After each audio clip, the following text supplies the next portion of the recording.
Halo, nama aku Alif Abdul Sain dari absen 01. Perkenalkan, nama saya Kristalina Cahaya Rahmadianti, absen 6. Hai, perkenalkan nama saya Griselda Disa Giovanni dari absen 12. Hai, perkenalkan nama saya Giovanni Rizka Ayu Pratiwi dari absen 16. Perkenalkan, nama saya Natali Sarwinda Kusumastuti, absen 24. Hai, perkenalkan nama saya Uswatun Nima dari nomor absen 33. Selamat menonton, hihi.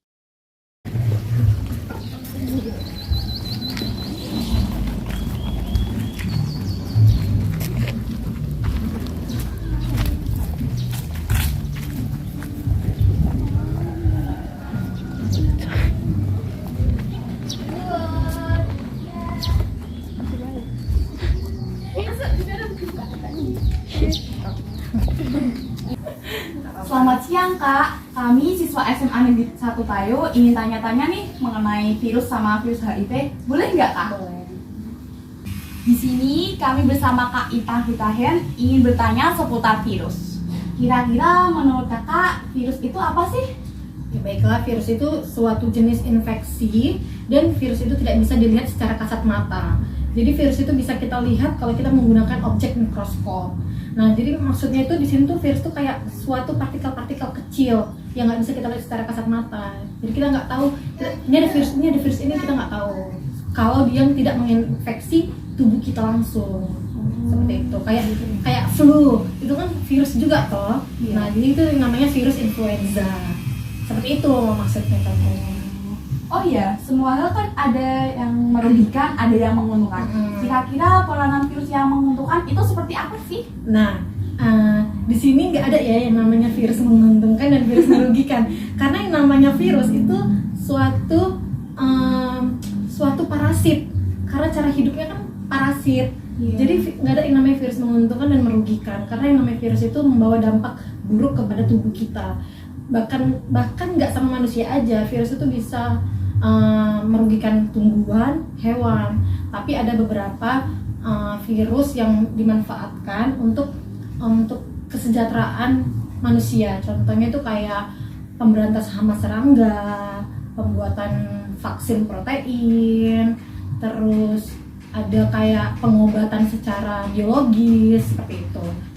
Nggak ada yang namanya menguntungkan dan merugikan. Tapi secara garis besar virus itu merugikan.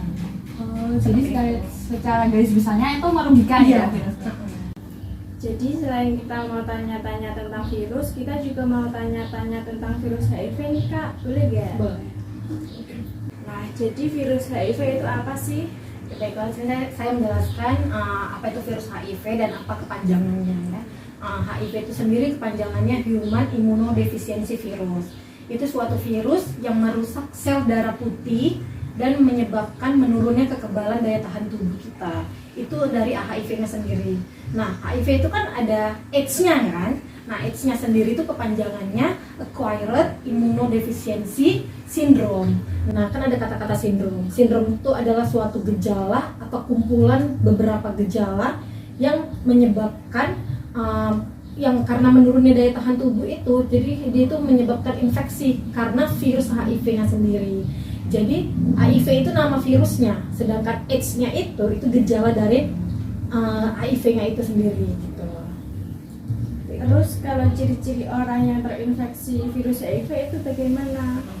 Kalau untuk ciri-ciri orang yang HIV atau gejala-gejalanya itu dia itu gejalanya itu bisa dari ringan sampai yang berat. Dan HIV itu sendiri dia punya gejala atau stadiumnya ya, stadium 1, stadium 2, stadium 3 sampai stadium 4.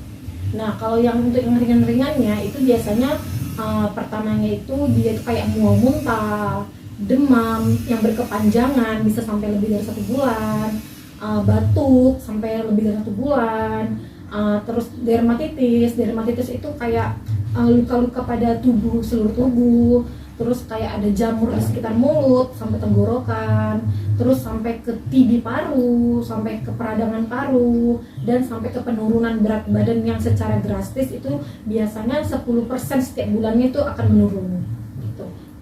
Oh, menakutkan ya Kak? Iya, jadi emang HIV itu di awal-awal itu dia tuh kayak nggak ada gejalanya gitu, tapi nanti di tahun kedua, tahun ketiga dia baru menampakkan gejala-gejalanya itu. Jadi rata-rata pasien HIV itu pasti kayak diare kronis. Padahal kita udah mengobati diarenya tapi nggak kunjung sembuh. Jadi kan kita nggak tahu apa penyebab diarenya kan. Jadi kita itu kayak gejala-gejala HIV. Oh, jadi itu tadi pengertian dan ciri-ciri HIV. Kalau masa inkubasinya itu berapa lama ya, Kak? Iya. Masa inkubasi HIV sendiri di dalam tubuh kita itu 1-3 bulan. Maksudnya adalah di mana di saat virus itu masuk ke tubuh kita sampai terbentuknya antibodi dalam tubuh kita itu 1-3 bulan. Sedangkan untuk nampaknya suatu gejala HIV itu bisa sampai bertahun-tahun. Jadi HIV itu pada saat kita terkena HIV itu kita nggak ada menunjukkan gejala. Jadi itu kayak kita tuh kayak nggak bisa membedakan mana orang sehat dan mana orang yang terkena HIV. Tapi di tahun 1, 2, 3, 4, 5 sampai ke tahun ke-5 itu baru kayak nampak gejala-gejala yang seperti saya sebutkan tadi. Jangkanya panjang ya? Iya, baru kelihatan HIV itu jangkanya panjang. Gitu. Terus kalau penularan virus HIV itu bagaimana? Ya, untuk penularan HIV-nya sendiri itu sebenarnya dari cairan ya. Contoh cairannya itu kayak darah, cairan vagina, sperma, jarum suntik.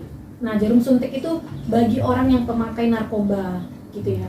Jadi kalau dia pakai suntik terus sama temannya dipakai lagi dengan suntik yang sama, itu bisa terkena. Atau untuk orang yang sakit di rumah sakit dan perawatan hemodialisa kayak transfusi darah gitu toh. Nah, jadi kalau selang suntiknya itu nggak diganti terus dipakai sama orang lain yang bersamaan jarum suntiknya, itu bisa terkena juga. Tapi kalau memang pasiennya yang HIV gitu, yang sudah positif HIV. Dan untuk pencegahannya bagaimana, Kak?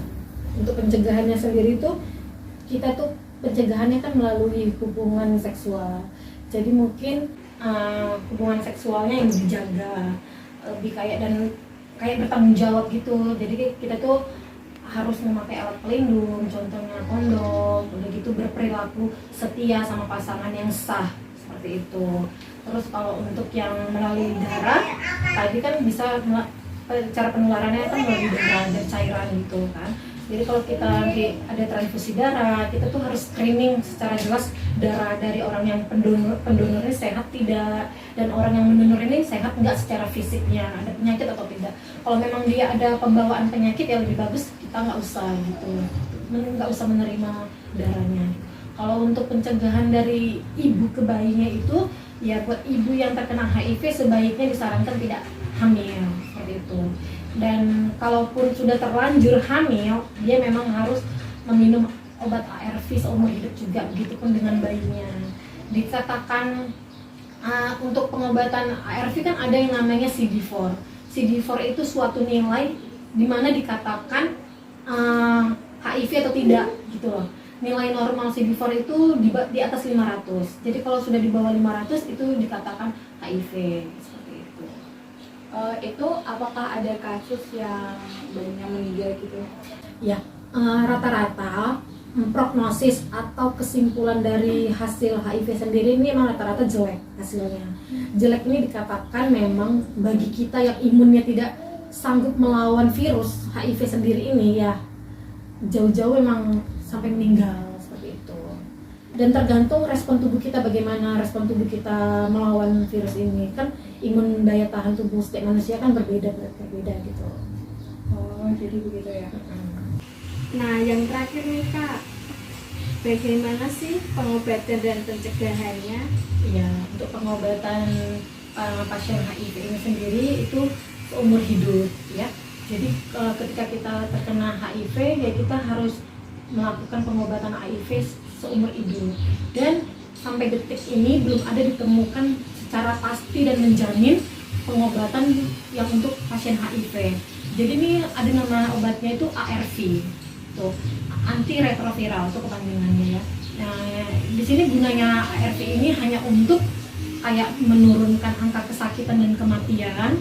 Terus dia itu kayak memperbaiki kualitas hidup, memulihkan fungsi kekebalan tubuh. Karena kan tadi kan di atas kan saya bilang kan HIV ini kan dia itu kayak merusak sel darah putih kita sehingga kekebalan daya tahan tubuh kita kan berkurang. Jadi ini obatnya berfungsi untuk kayak hanya untuk memulihkan saja gitu, seperti itu. Dan saya tadi mau menambahkan yang cara penularannya itu, cara penularan HIV itu bisa kepada ibu yang sedang hamil ya. Nah jadi kalau ibunya emang positif HIV itu bisa kena ke janinnya. Jadi rata-rata ibu yang hamil dengan positif HIV itu disarankan untuk melakukan proses persalinan secara sesar. Karena apa? Karena biasanya kalau kita melahirkan normal itu kan biasanya bayinya kan terminum air ketuban. Nah, jadi tuh dia bisa terkena HIV dari ibunya. Meskipun sebenarnya bayi itu sudah terkena HIV dari janinnya gitu, dari sejak di dalam rahim gitu kan. Tapi kita kayak mengurangi resiko tinggi terkena HIV pada janin seperti itu. Jadi itulah informasi seputar virus dan virus HIV. Terima kasih kepada Kak Inta sudah meluangkan waktunya sebagai narasumber kami. Kami mengucapkan maaf apabila ada kata yang kami ucapkan menyinggung atau gimana. Kami ucapkan terima kasih sekali lagi. Gak apa-apa juga. Saya juga mau bilang dari kesimpulan diskusi kita ya kita lebih baik mencegah daripada mengobatin ya. Ya lebih bagus kita tahu dari awal daripada kita sudah terkena, karena lebih mahal pengobatan daripada kita mencegah. Nah, jadi saya juga mohon maaf bila ada salah kata ataupun pengucapan yang semoga bermanfaat, dan terima kasih kembali. Iya. Terima kasih sudah menonton sampai akhir.